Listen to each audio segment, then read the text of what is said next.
నమస్తే. మీరు చూస్తున్న దేశం కోసం రైతు. ఈరోజు మనం వచ్చేసి చుక్కాపూర్ మరియు చింతలపల్లి మధ్యలో మనకు ఒక ఆర్గానిక్ ఫామ్ హౌస్ ఉంటుంది. ఈ యొక్క ఆర్గానిక్ ఫామ్ హౌస్లో తాజా వ్యాన్ ఆర్గానిక్ ఫుడ్ వాళ్ళు వీరు వచ్చేసి ఇక్కడ కంప్లీట్గా గో ఆధారిత వ్యవసాయంలో మన గతంలో ఏ విధంగా అయితే చేసేవాళ్ళో ఆ విధానాన్ని సాంప్రదాయ పద్ధతిలో ఇక్కడ గోమూత్రము, జీవామృతము ఇలా గోవు ఆధారితంగా వచ్చేటువంటి వాటిని తీసుకొని ఇక్కడ ఆర్గానిక్లో పంటలు పండిస్తున్నారు. విషయాలన్నీ కూడా మనకు ఇక్కడ ఈ యొక్క ఫామ్ను రన్ చేస్తున్నటువంటి శౌరి గారు మనకు చాలా రకాలైనటువంటి పంటలు ఇందులో వేశారు. వాటన్నిటి గురించి వారి మాటల్లో మనం ఈ వీడియో ద్వారా విందాం. ఒక సైడ్ నుంచేమో మనం మ్యాంగో పంట పండుతుంది. దాంతోపాటు ఇక్కడ ఏం చేసాం, మల్టీ లేయర్ ఫార్మింగ్. అంటే యాక్చువల్గా మనకు పెస్ట్ ఎప్పుడు ఎట్లా ఉంటుందంటే సోలో క్రాప్, మోనోక్రాప్ అంటాం కదా. మోనోక్రాప్ ఉంటే పెస్ట్ అటాక్ ఎక్కువ ఉంటుంది. అంటే దానికి ఏంది, దాని స్మెల్ అర్థమైపోతుంది, పంట మీద దాడి చేయొచ్చు, అటాక్ చేయొచ్చు అని చెప్పి వచ్చేస్తుంది. అందుకని ఇక్కడ ఏం చేస్తామంటే డిఫరెంట్ క్రాప్స్ చేస్తాం ఒక దగ్గరనే. అండ్ మనకి ఈ మామిడి తోట వచ్చే లోపల దీన్ని ఎప్పటి నుంచో పంట తీసుకుంటాం మేము ఆల్రెడీ. అంటే ఏమైంది, మనకి మామిడి తోట వచ్చేసరికి ఓన్లీ 3 months క్రాప్ ఉంటుంది, ఆ సీజనే ఉంటుంది. బట్ బై ద టైం మధ్యలో ఏం చేసుకోవాలి, మనం డిఫరెంట్ క్రాప్స్ చేసుకొని ప్లానింగ్ తోటి ఈ పంట కూడా తీసుకోవడం జరుగుతుంది. మల్టీ లేయర్ ఫార్మింగ్ అనమాట. ఇక్కడే మిర్చి పెట్టాము, దాని పక్కనే టమాటో పెట్టాము, పక్కనే వంకాయ ఉంటుంది. అంతకుముందు దేశవాళీ బెండకాయలు ఉండేవి, అవన్నీ కూడా ఇప్పుడు అంతా అయిపోయింది, చూపిస్తాను అదంతా కూడా. సో మల్టీ లేయర్ ఫార్మింగ్ తోటి అడ్వాంటేజ్ అది కొట్టం. అంటే మనకి తయారు చేసేవన్నీ నేను చూపిస్తాను. మనకు అక్కడ ఏమేమి తయారు చేసుకున్న కషాయాలన్నీ, అంటే ముఖ్యంగా బలం మందులు ఉంటాయి. ముఖ్యంగా వేయాల్సింది బలం మందులు. దాని తర్వాత ఈ నీమ్ ఉంటుంది కదా, నీమ్ పౌడర్ తోటి మన దగ్గర ఆవు మూత్రం అబండెంట్గా ఉంటుంది. ఆవు మూత్రము, నీమ్ తోటి, దాని తర్వాత ఇంగువ, మజ్జిగ ఉంటుంది మన దగ్గర ఫుల్గా. ఇవే ఎక్కువ వాడతాం. మన దగ్గర 20 ఉంటాయి. ఒకటి రాతి అని దేశవాళీ కవ్వు ఉంటుంది, అదే ఉంటుంది. ఇది ఒక రౌండ్ అట్లా లోపల పోయి మళ్ళీ బయటకు వచ్చి కొంచెం స్టేజ్ రాగానే ఏమంటే పడిపోతుంది, పడిపోయి కిందనే ఉంటుంది. అది మన దగ్గర కూడా చూపిస్తాను.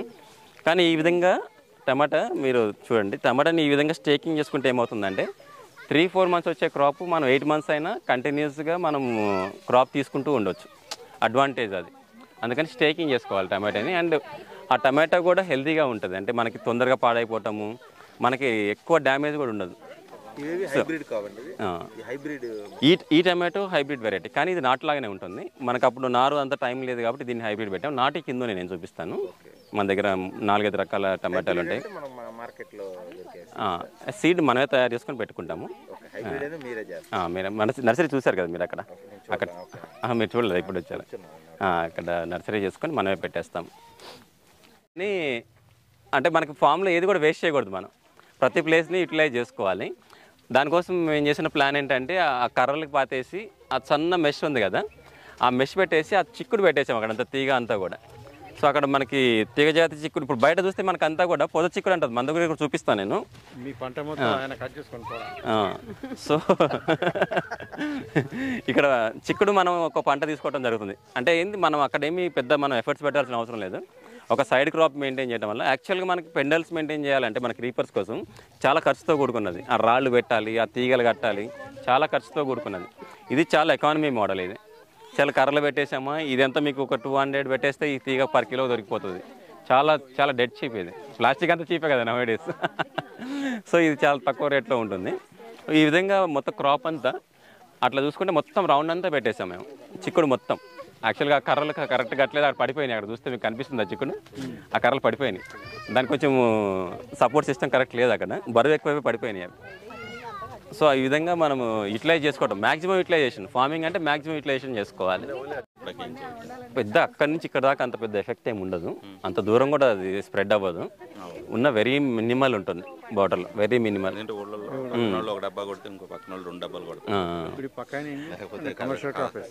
ఎప్పుడో వాళ్ళు ఓన్లీ. సో యాక్చువల్గా ఇక్కడ సార్ అందరికీ యాక్చువల్గా ఏమవుతుందంటే మనకి వాటర్ అనేది తక్కువ ఉంటుంది ఈ ఏరియాలో.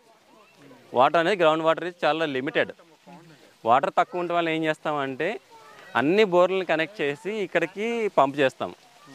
అంటే ఒక్కోసారి ఏం చేస్తుంది అంటే ఒక బోర్ 1/2 hour వస్తుంది, ఒక బోర్ ఏమో 20 minutes వస్తుంది, ఒక బోర్ ఏమో 45 minutes, ఒక బోర్ ఏమో కంటిన్యూగా సన్నగానే వస్తూనే ఉంటాయి. సో వీటన్నిటిని అన్ని బోర్లు ఇక్కడ కనెక్ట్ చేసి ఇక్కడ నుంచి ఇక్కడ స్టోర్ చేసుకున్న తర్వాత ఇది ఫుల్ అయిన తర్వాత అంటే ఫామ్ని ఒక రోజంతా ఒక సైడ్కి వదులుతాం నీళ్ళు. అంటే మీకు ఇది మొత్తం నిండిందంటే ఒక 4-5 ఏకర్స్ మనం వాటర్ ఇచ్చుకోవచ్చు ఇటు సైడ్. సో అట్లా మనం ఒక పోర్షన్ చేసుకుంటాం ఏది ఎటు సైడ్ ఏ రోజు ఇచ్చుకోవాలని చెప్పేసి.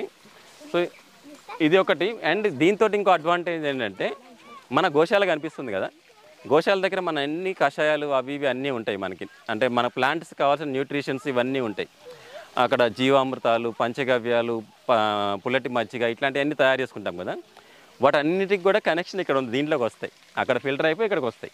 ఇక్కడ రావడం వల్ల ఏమైందంటే ప్రత్యేకంగా మళ్ళీ మనం చెట్లకి బలం మందు ప్రత్యేకంగా ఓన్లీ స్ప్రేయింగ్ వేస్తాం, కానీ కింద నుంచి పంపించాలంటే అది కొంచెం కష్టమైన పని. ఇక్కడ ఇచ్చేస్తే ఏమవుతుందంటే సెంట్రలైజ్డ్ ఇంకా ఇక్కడ నుంచి మొత్తం డిస్ట్రిబ్యూట్ అయిపోతుంది మన ఫీడ్ అంతా. స్ప్రింక్లర్లోకి వెళ్ళిపోతాయి మొత్తం. ఇంకా స్ప్రింక్లర్లోకి మనకి డ్రిప్ నుంచి అన్నిటికీ ఇంకా చెట్లన్నిటికీ బలం అందుతుంది. మనం తయారు చేసుకునేవన్నీ కూడా ఇక్కడికి వదులుతాము. దీంతోపాటు బాగా మిక్స్ అవుతాయి, మిక్స్ అయిపోయి చెట్లన్నిటికీ అందుతాయి. ఇవన్నీ ఏంటంటే ఫార్మింగ్లో పర్ఫెక్ట్గా అప్లై చేయాలి. అప్లై చేసేవాళ్ళు ఉండి దగ్గరుండి బాగా చేసుకుంటే ఇంకా చాలా హెల్తీగా ఉంటాయి ప్లాంట్స్. అక్కడ ఉండే సూపర్విజన్లు ఉండేవాళ్ళు కానీ దగ్గరుండి చూసుకునేవాళ్ళు కానీ బాగా చేసుకుంటే మనకు రిజల్ట్ బాగుంటుంది. అమృతము, మజ్జిగ, ఇంగువ వీటన్నిటిని అక్కడికి వెళ్ళినప్పుడు చూపిస్తాను. ఇవన్నీ డోస్ తోటి మనం కలిపి స్ప్రే చేస్తూ ఉన్నప్పుడు ఎంత చేసినా మామిడి పోత అనేది రాలిపోతుంది. ఇప్పుడు దీనికి కూడా వీటికి కూడా ఉన్నాయి. మన కార్లు మీరు పోయేటప్పుడు చూడండి, మీ కార్ల మీద డాట్స్ పడి ఉంటాయి అంతా.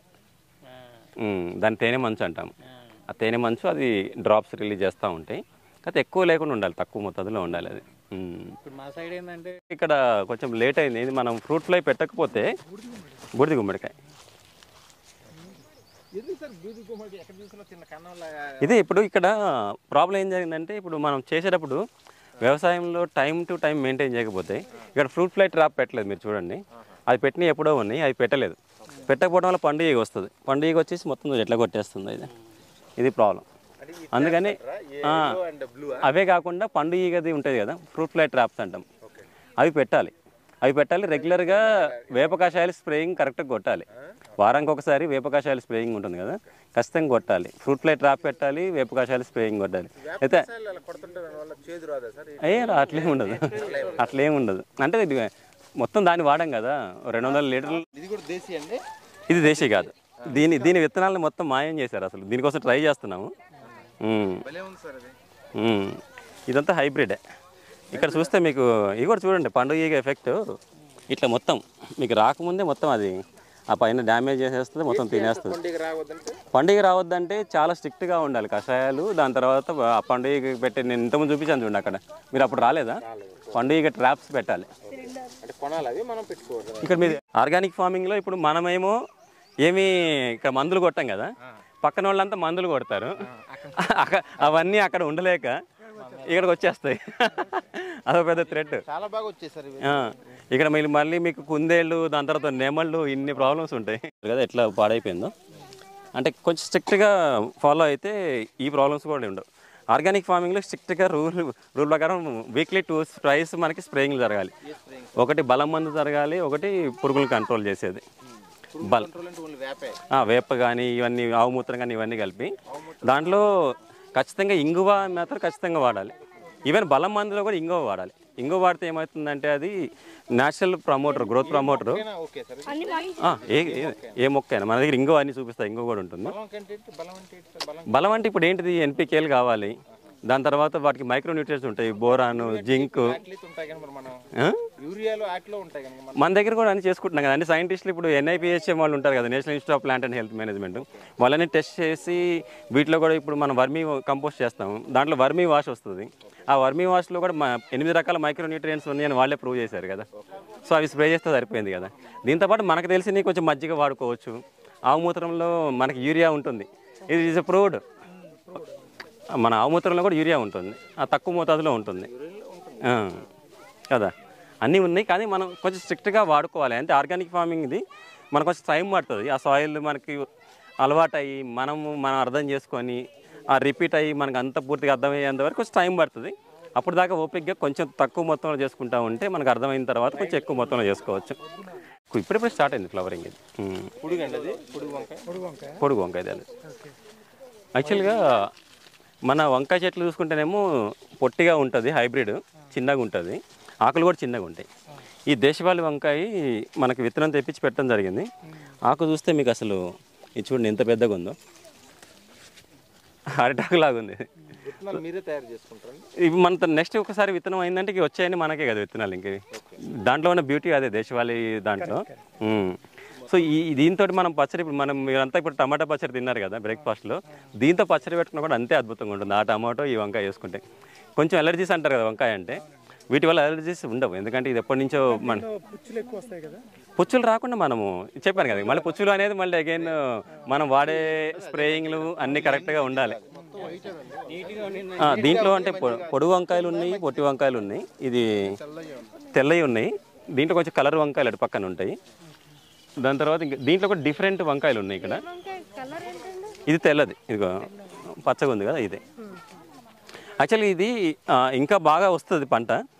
ఇది మొత్తం ఇప్పుడే మొదలైంది, ఇది ఇంకా 3 నెలలే అయింది. ఇంకా దీనికి ఫ్లవరింగ్ అంతా కొంచెము మనకి జీవామృతాలు, పంచగవ్యాలు, మజ్జిగ అవన్నీ కొడితే ఇంకా ఫ్లవరింగ్ బాగా వస్తుంది. కొంచెం ఎండ కూడా ఇప్పుడు పెరిగింది కదా, ఎండ ఇప్పుడు ఇంతకుముందు దాకా చెట్ల మధ్యలో నీడ ఎక్కువ ఉంది, ఇప్పుడు ఎండ పెరిగింది కాబట్టి ఇప్పుడు ఇక్కడ నుంచి ఫ్లవరింగ్ కూడా బాగా వచ్చి ఇంకా బాగా వస్తాయి. ఈ టమాటో మనకు ఆల్రెడీ మన కస్టమర్కి తెలిసే ఉంటుంది. ఇది టోగో టమాటో, ఆఫ్రికన్ టోగో అంటారు. ఇది చిన్నగానే ఉంటుంది, చాలా చిన్నగా ఉంటుంది, కానీ రుచిలో మాత్రం అద్భుతంగా ఉంటుంది. పచ్చడి తిన్నారు కదా ఎంత బాగుంటుంది. దీని కింద మనకి ఒక చిన్న మన క్యాష్యూ లాగా వస్తుంది కింద, ఇది అబ్జర్వ్ చేస్తే అట్లా. ఇంకా టమాటా స్మెల్ బాగా వస్తుంది. మనం ఆ తోటలో తిరుగుతుంటేనే టమాటా స్మెల్ బాగా వస్తుంది. దీంట్లో మీరు చూసుకుంటే అక్కడ మనం కట్టలేదు కదా, అక్కడ కాశీ టమాటో ఉంది, ఇక్కడ టోగో ఉంది, ఆ పక్కన వైన్ వెరైటీ ఉంటుంది. ఇదంతా కూడా టమాటో అక్కడ వరకు లాస్ట్. ఇదంతా చూడండి ఒకసారి, చిన్నగా ఉంటుంది మిర్చి, చిన్న మిర్చి ఉంటుంది, 1/2 ఇంచ్. స్పైస్ మాత్రం మీరు 10 మిర్చిలకి అంత ఈక్వల్గా ఉంటుంది.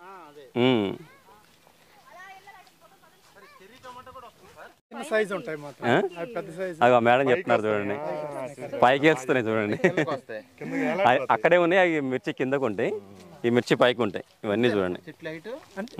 అంటే మిర్చికి మనం మంచి ఎన్విరాన్మెంట్ ఇవ్వాలి, ఇస్తే ఇంకా బాగా వస్తాయి. లేకపోతే మీకు ఇట్లా ఉండదండి. యాక్చువల్గా మిర్చి అనేది పెద్ద ఆకులు రావాలి, మీకు వైరస్ తెగుళ్ళు ఎక్కువ ఉంటాయి మిర్చికి, అందుకని అది చిన్నగా ఉంటుంది, మంచిగా వస్తాయి. లేకపోతే మీరు చూడండి వంకాయ ఎంత అద్భుతంగా ఉంది. అది ఒక్క ప్లాంట్ ఒకటి మధ్యలో వైరస్ వచ్చింది చూడండి. దాదాపు కూరగాయలు అన్నీ కూడా 60 రోజుల నుంచి 90 రోజుల్లో మీకు చేతికి రావడం స్టార్ట్ అవుతుంది. దాదాపు ఆల్మోస్ట్ కూరగాయలు అంతా కూడా, ఆకుకూరలు అంతా నెలలో నుంచి మీకు తీసుకోవచ్చు. కూరగాయలు అంతా కూడా మనకి అన్ని రకాల ఆకుకూరలు ఉన్నాయి. పాలకూర ఉంది, తోటకూర ఉంది, కొత్తిమీర ఉంది, పుదీనా ఉంది, మెంతికూర ఉంది. అది ఇప్పుడు ఇక్కడ కొంచెం తగ్గించాము, వేరే ఫామ్లో అక్కడ వెళ్దాం మనం, అక్కడ కూడా స్టార్ట్ చేసాము. బోర్డర్ క్రాప్ మీకు మునుగా ఏంటంటే గాలికి కొంచెము పడిపోతాయి. నిజంగా ఇది ఇంకా కలుపు తీపించాలి, అంత కలుపు వచ్చింది, కలుపు తీయాలి. యాక్చువల్లీ ఆర్గానిక్ ఫార్మింగ్ అవును, వయ్యారి బామ్ని తీసేయాలి. అంటే అట్లేమి లేదులే కానీ తీసేయాలి, ఎప్పటికప్పుడు తీసుకుంటా ఉంటే. కానీ అదేంటంటే అది లేచి మళ్ళీ పడుతుంది, లేచి మళ్ళీ పడుతూ ఉంటుంది.